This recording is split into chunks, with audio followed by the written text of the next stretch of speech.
Today, I'm joined by Neal Page. Neal is a director and co-owner of Horizon Vehicle Leasing. So Neal has been a business owner and in the industry for many years and has a wealth of knowledge and experience. So welcome, Neal. Thank you for having me. Great. No, it's good for you to join us. Thank you very much. So Neal, you describe the aim of your business as providing a quality service, Mhm. supplying cars and commercial vehicles to business and personal customers. That's So correct. Yeah. tell us a bit more about that and Hmm. and your business in general. Okay. Well, we set up in 2014. The three of us that were still here, the co-owners and directors of the business. We all worked in the motor trade in the fleet department, and we just thought that we could do this just as well as anyone else seemed to at the time. We were sort of talking to a lot of brokers, and we thought, well, we know the market pretty well. We've got a lot of experience. And so that's why we set the business up. Um, what we aim to do is to deal with business and personal customers. We look to sort of find them the best deal that we can in terms of the vehicle and funding of that vehicle, particularly in the current climate where it's sort of difficult times with shortages of vehicles, with looking at ways that people want to look at funding, at particularly the change in the market from traditional diesel petrol cars to hybrid, electric, plug-in hybrid. It's a fast-moving and ever-changing market, and so for that reason, we sort of look to help customers out, do the best we can for those customers. Talk to them about sort of the best vehicles, the best way to fund them. Talk to them about, particularly for businesses, about tax and how we can, look at whether it be personal tax, whether it be businesses, and to see how we can best help with that. Great. Look, thanks for that overview, Neal. So why you mentioned that about why you went into business there was that you thought, well, we can do this ourselves, but Hmm. why your own business? Why not be an employee for another sort of vehicle leasing company? Why did you in particular did you want your own business? I think that we all just thought that when we worked in sort of fleet department, we worked for Mercedes-Benz, local dealer, and we used to get a lot of brokers speak to us about what they were doing and talking to their customers, and we thought, um, we can do that. We can talk to customers. Why would we want to do it via somebody else? We could do that ourselves. We've got the knowledge, got the skills, the ability to do that sort of thing. Um, why don't we set up on our own? Why do we want to be employed by somebody else doing what we were doing already, but just for somebody else? And so that's really why I think we all got together and looked at it and said, no, this is something we can do. Let's do it. Let's take the plunge. And because there was three of us, it's not, it's much easier to sort of spread that load, if you like, of dealing with the whole thing of the setup of the business, the running the business, the managing the ins and outs, the finances, everything really. And I think that's why we did it. So you can spread that workload, but also you've got that collective knowledge Yeah, from the exactly. Yeah. well. And from what you said there, it sounds as though you like the idea of sort of if I can use this word, control and Yeah. influence what it was, rather than working for somebody else doing that. You Hmm. could actually control and influence it yourself. Have I understood that correctly? Yes, yes, it was. It was saying, that why are we working for somebody else? Well, we could get that control. We could decide our own destinies, do what we want. Um, you know, and we could see ourselves doing that job, equally as well, or better than a lot of other brokers. We sort of had brokers that were talking to us at the time working in the dealership, and we thought, well, we knew the good ones, we knew the bad ones. And you could see those that did well and what they did, and you could see those that perhaps didn't do so well and what they weren't doing, or how they sort of dealt with customers, or how they dealt with the whole thing. So we thought, this is an area that we have expertise in, and we can certainly do a decent job of it. And here we are, almost 9 years later, kind of thing. Very good, very good. I like it. So, and you mentioned there about doing things just as well as, if not better than, the people Hmm. that were already doing that. And uh, you know, in my sort of initial question there, when I sort of said about your aim, you mentioned about providing a quality service.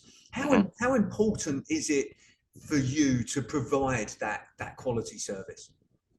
Oh, it's extremely important. I mean, that's in some respects, why we do it. Of course, you go into business for many reasons, but to, get that sort of customer satisfaction, to get repeat customers, to get people recommending you, that's where we do a great deal of our business through that. And it is that sort of quality of service, offering good advice, sensible advice. It's not just about doing a one-off deal.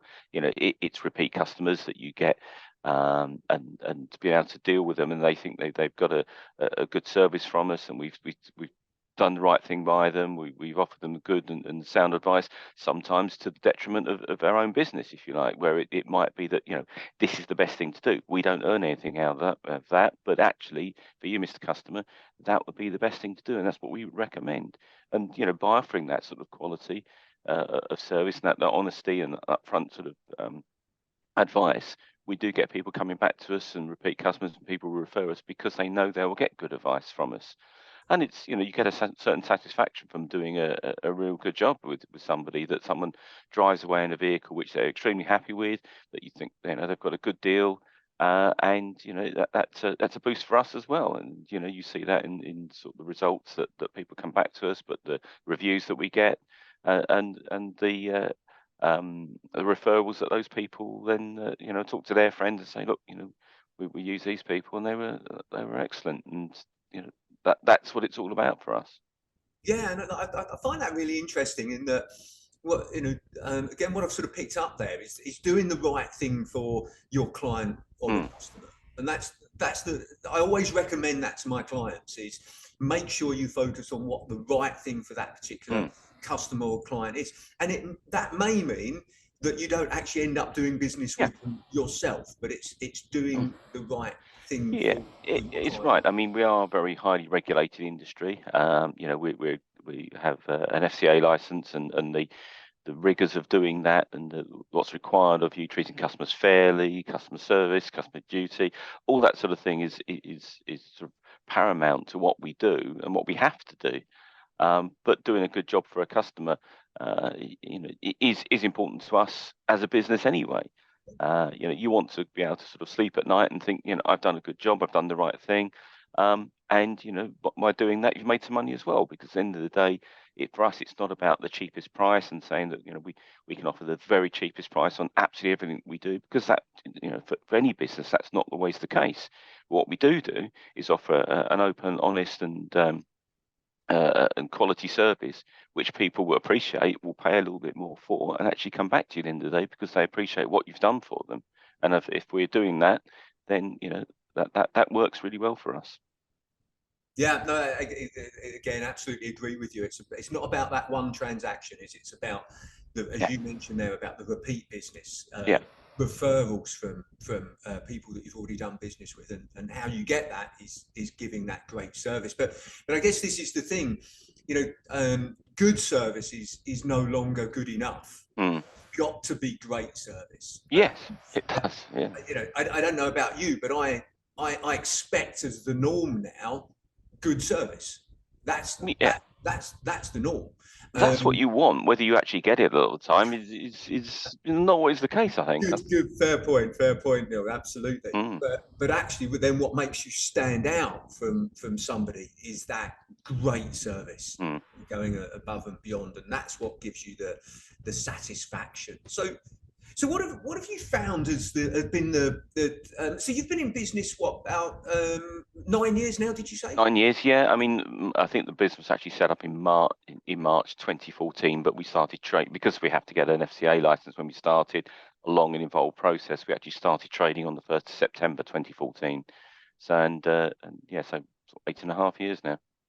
Great, great. Well, look. By the way, congratulations on that, because you're probably aware of one of the key statistics is that actually the majority of businesses, 60% of businesses, fail in the first five Mm, years. So you're in the top 40% of businesses. Yeah. Yeah. And only 10% of businesses last for 10 years. Oh, So really? you're going to very soon Mm. be in the top 10% of Mm. businesses. So you're obviously doing a lot of things right. So congratulations on Thank doing you. that. So what have you found has been the one of the biggest challenges that you've found since starting your business?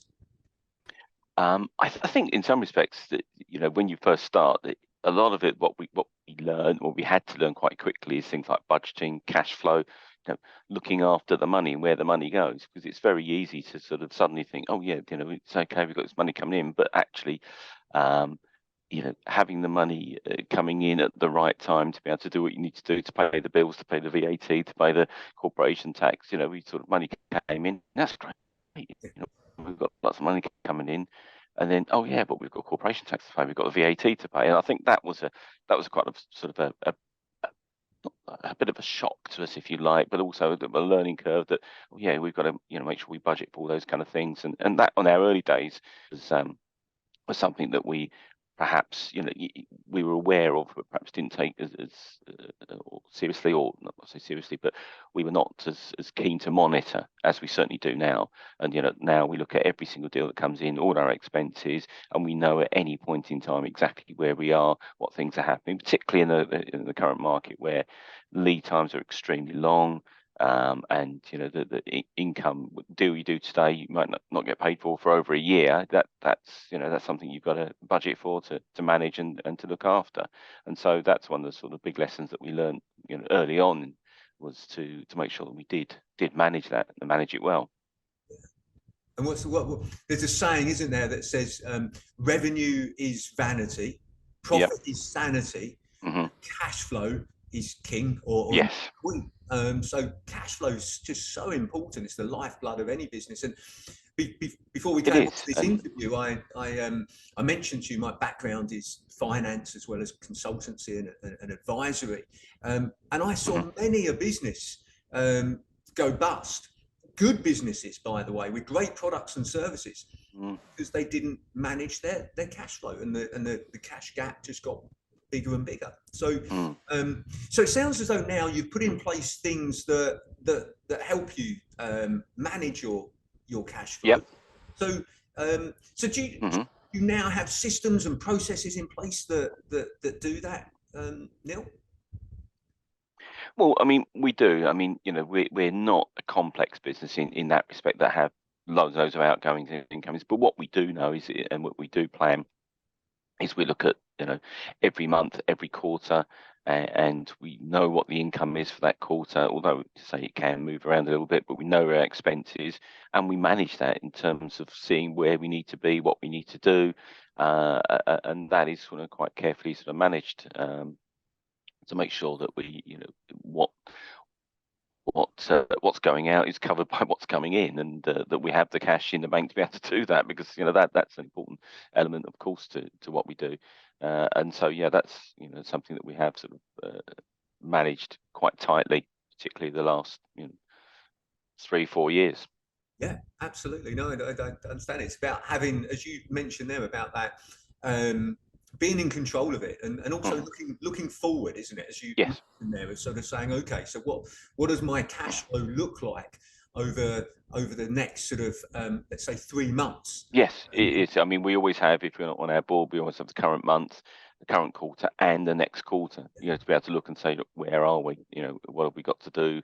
Where do we need to be? What's our expense? Our expenses are fairly fixed, Yeah. but have we covered that? And is there any money left to pay us? That's the question. Yeah, monitoring those debtors as well, people Yeah.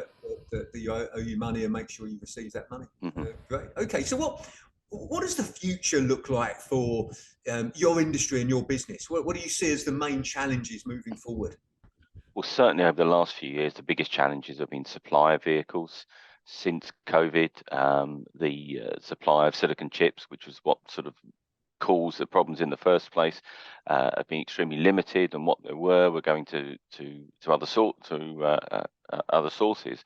So the motor industry lacked huge amount of silicon chips, still does.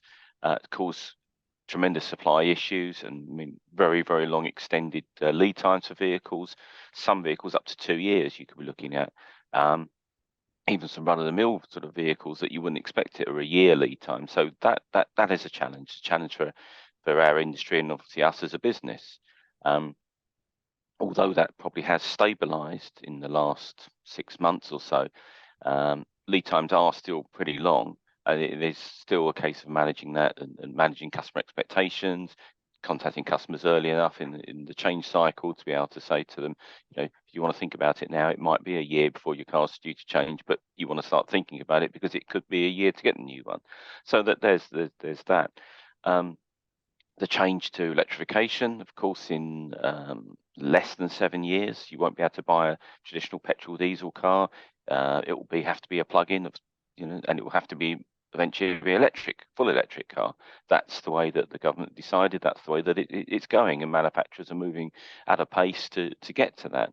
Some manufacturers will not be producing diesel cars, or already stop producing diesel cars, or very shortly will stop producing sort of traditional petrol and diesel cars. They will all be, for many manufacturers, hybrid or full electric, probably sometime before 2030.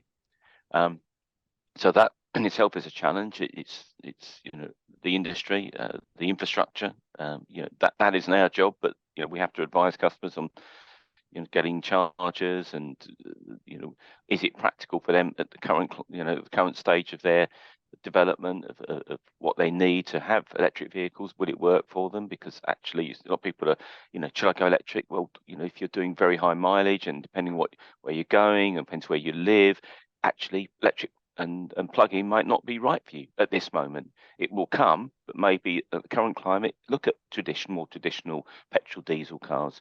So that challenge to both businesses and to personal will come, and I think a lot of manufacturers are changing the way in which they do business. We've already seen where a lot of manufacturers are pretty much going online, whether the traditional sort of dealer has a place going forward almost, and that's another sort of challenge for our industry.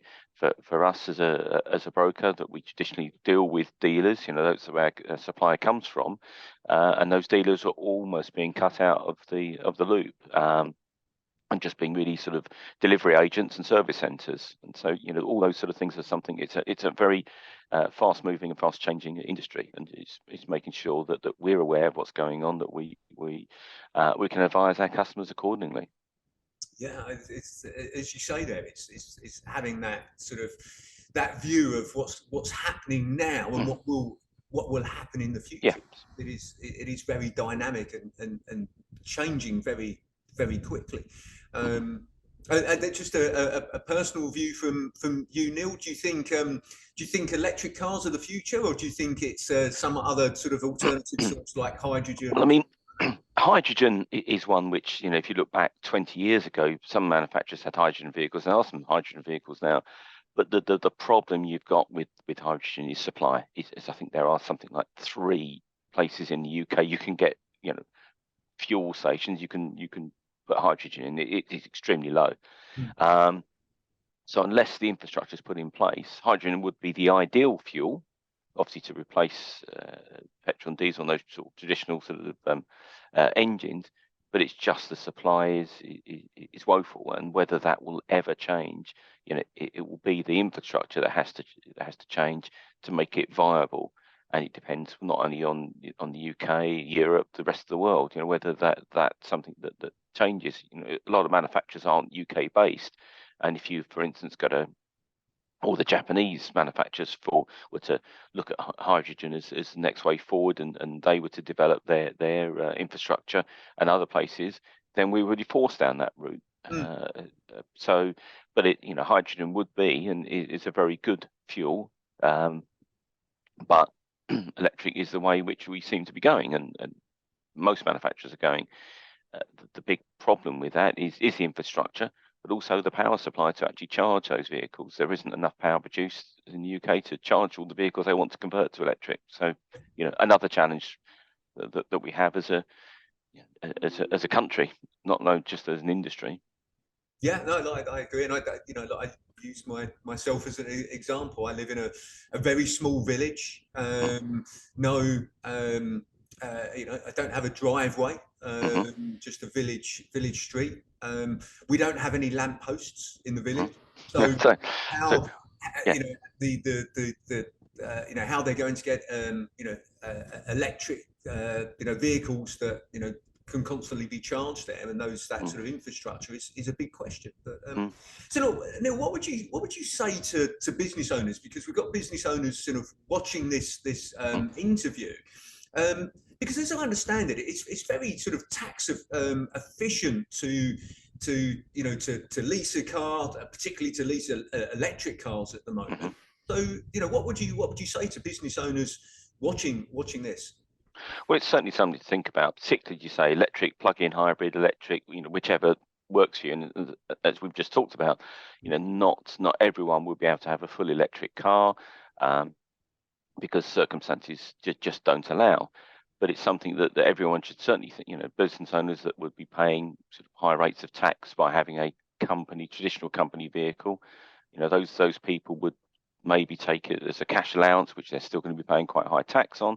So actually having electric or hybrid vehicle can be very tax efficient from a benefit in kind perspective, but also from the business perspective. From leasing a vehicle, you can claim 100% of the rentals against taxable profits. You can claim half the VAT back. The other half you can't claim back. You can still offset against taxable profits. So very tax efficient from that point of view. Which is something, obviously the VAT element is something, if you do it personally, it's impossible to claim back. It is a good time to look at that, certainly from a business owner, not only from their own personal circumstances, but for employees as well. Yeah, because it can be a big tax advantage for those employees. It's if you like, a job retention sort of thing. So whether those people are paying quite high rates of tax, you get a salesman on the road, has to have a company vehicle, can't get away from that. If you give them the cash, they're still going to be paying tax at least 20%, maybe 40% on that vehicle. Whereas electric vehicles at the moment are paying 2% benefit in kind. Right, this is to 3% in a few years, but still, compared with taking the cash allowance or a more traditional vehicle, it is extremely tax efficient for the foreseeable future, and something that every business should have a look at and consider, in one way, shape, or form. Yeah, always consider the options that are out there. So yeah, okay, great. Well, look, one last question, Neal, before we sort of wrap up. But what's the best advice you would give to an 18-year-old you? God, take every opportunity. Learn, don't squander things. Don't squander any opportunity. Learn from everything. There's things I've done which you think, oh, that wasn't a good job, that was a bad job, or you did things. But I think you've got to learn from every single opportunity. Don't waste it, and learn something. No matter what the situation is, good, bad, or indifferent, learn from it. Take that forward and apply that when the next situation you're in, next job you're in, the next personal circumstance that you come across, that you've learned and you've taken something from everything that you do.